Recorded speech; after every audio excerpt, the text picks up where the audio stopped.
If you're new to French cinema, you're going to want to know Jacques Tati.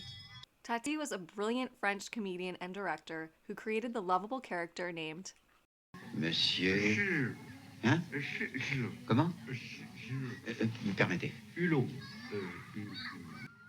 Tati's work spanned the late 1940s to mid-1970s, and you may be surprised by which famous comedians were influenced by Tati's specific brand of comedy. Michael Richards of Seinfeld fame is one of them. His most popular character, Cosmo Kramer, even sports the same exposed socks and too short pants and long jacket. Richards explained that he wasn't going for a retro look with Kramer's wardrobe, and that his clothing is from the 60s and 70s simply because his character hasn't purchased any new things.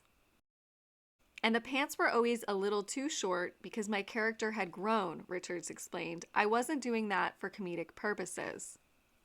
While Kramer's uncanny Udo-esque wardrobe may be coincidental, his mannerisms have deep roots in Tati. The actor's Mr. Richards notes his influences, from Jacques Tati to Imogene Coca, favor the comedy of action and reaction over the verbal. Here's a look at a reaction that I'd argue was 100% borrowed to develop Kramer's infamous leg shuffle.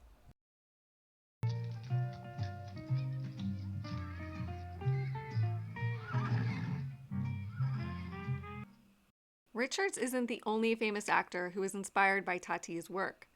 Mike Myers of Saturday Night Live and Austin Powers fame, and practically every popular comedy from the 90s into the early 2000s, had this to say about his influences.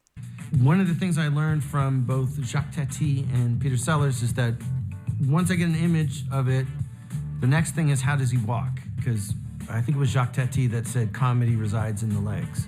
It sure does. Another Tati lesson learned by Richards.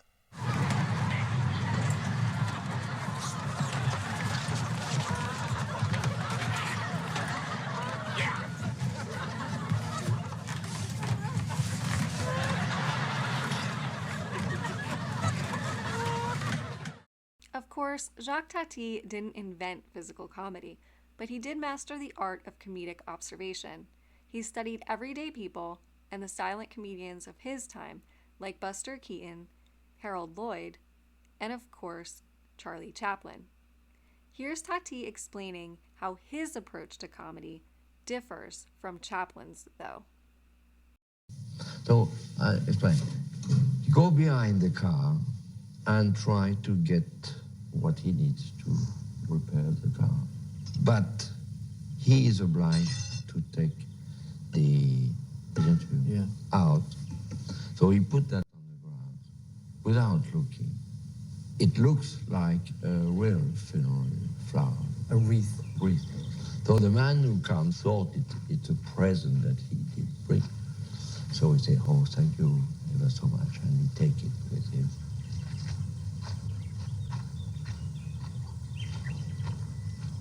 What happened to him could happen to you, could happen to anybody who will look to our program, can have the same situation. Now, if Chaplin would find that gag good enough for him, with his stick, with a movement, he will push and put it slowly on the ground, that the leaf will be in. He will make the gag, the situation. In the case of Hulot, you can't say that he had a marvelous idea. You just say, what, that could happen to me. But Hulot is not a gag man. Chaplin is a gag man. So this is absolutely two different ways of comedy. The film you just watched scenes from had a profound impact on our next famous actor, Rowan Atkinson, and his well-known character, Mr. Bean.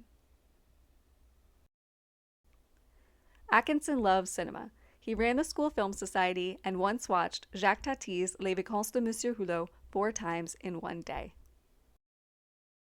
Atkinson loved the movie so much that he paid homage to it in Mr. Bean's Holiday.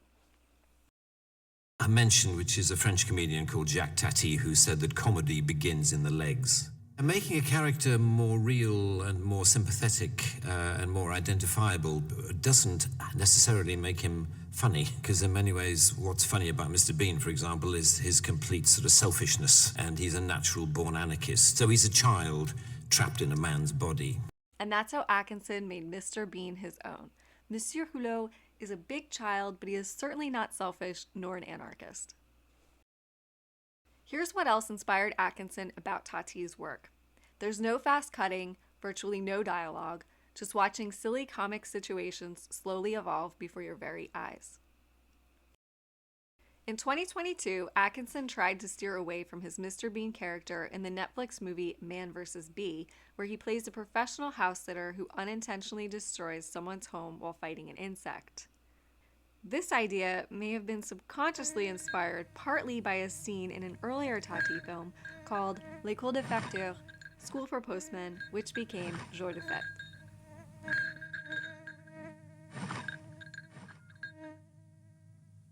Another actor/director believed to have been inspired by Tati is Jerry Lewis, though he denied it. Take a look at the set of Lewis's 1961 film, The Ladies' Man, which bears resemblance to cross-sections of Tativille in Playtime and the stair movements of Mon Oncle.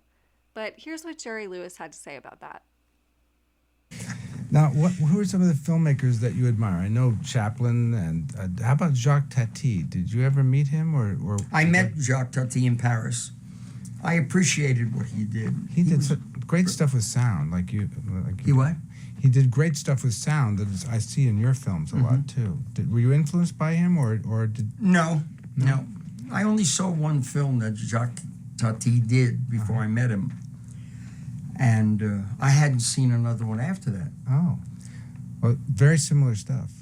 Huh? Very similar stuff that he did that you did. I mean, the character, the use of sound.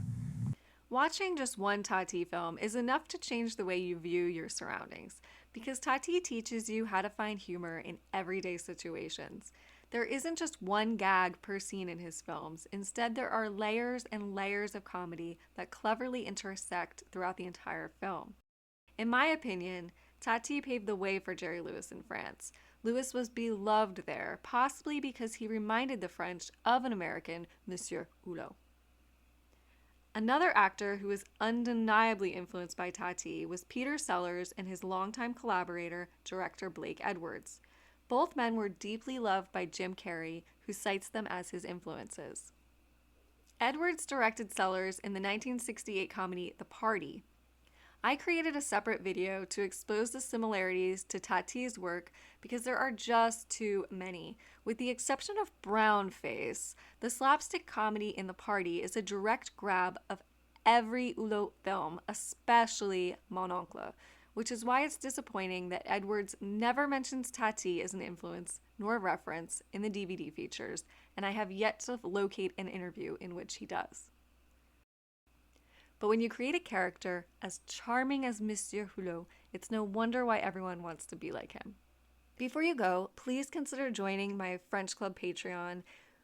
I'm starting this from scratch in June 2024, but I will be hosting French film discussions. I'll let you know in advance which films we'll be watching and where you can find them. And in my Patreon-only feed, I'm going to be sharing cool French music, bands, artists, painters, photographers for you to check out. It's basically French Club for adults. It's going to be a fun community. So please consider joining us, and merci for watching. Thanks so much. A plus. See you next time. It's marvelous for me to hear young people laughing of what I've done quite a few years ago.